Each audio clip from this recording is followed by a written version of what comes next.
Good Monday morning, everyone. Father Andrew Dickinson here with your Break the Mold Catholic Answers for the Morning. How do I know what God is asking me to do?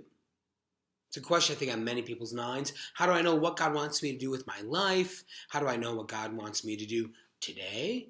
Is God even caring? How can I listen? How can I learn what God might be wanting me to do? When I was growing up, we didn't have caller IDs on phones. We just had the old rotary or even digital phone, even a cordless phone, but for the longest time we didn't have caller ID. Now when someone calls you, you can look at the phone, oh, I know who this is. I can decide whether or not I want to answer them. Yes, even my slide phone has caller ID. But prayer is a little bit more like calling people before there was caller ID. So whenever the phone would ring at the Dickinson household, it was a mystery. Who could it be? Now, I might have a guess who it might be based on the time of day, that a girlfriend or a buddy might be calling me at this or that time. But still, each and every ring of the phone was an adventure. Now, prayer is a bit of the same thing. You might want to have that safe and secure caller ID that's always going to tell you this is God.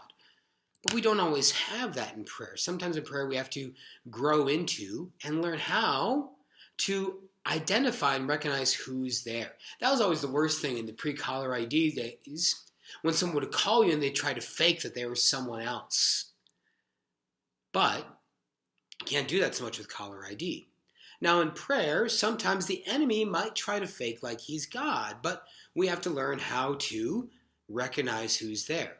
So we just have to jump in to answer the phone, so to speak, in prayer.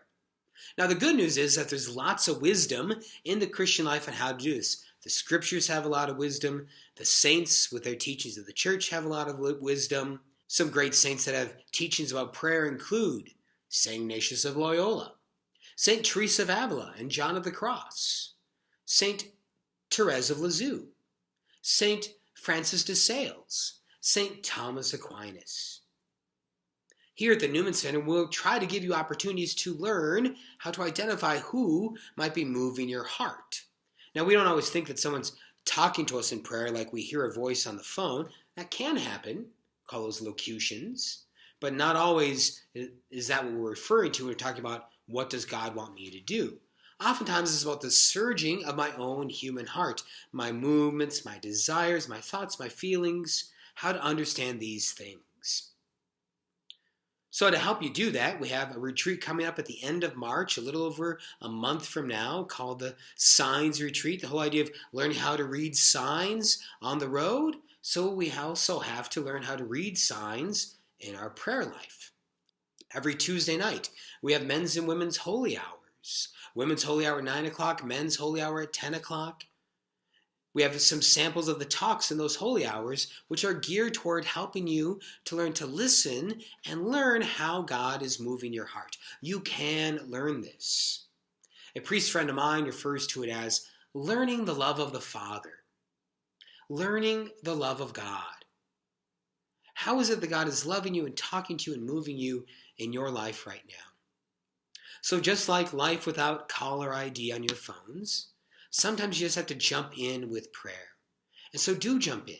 And when you do, our retreat in March, the men's and women's holy hours, the saints, the scriptures, we will be there to help you. God bless you. I love you. Have a great week.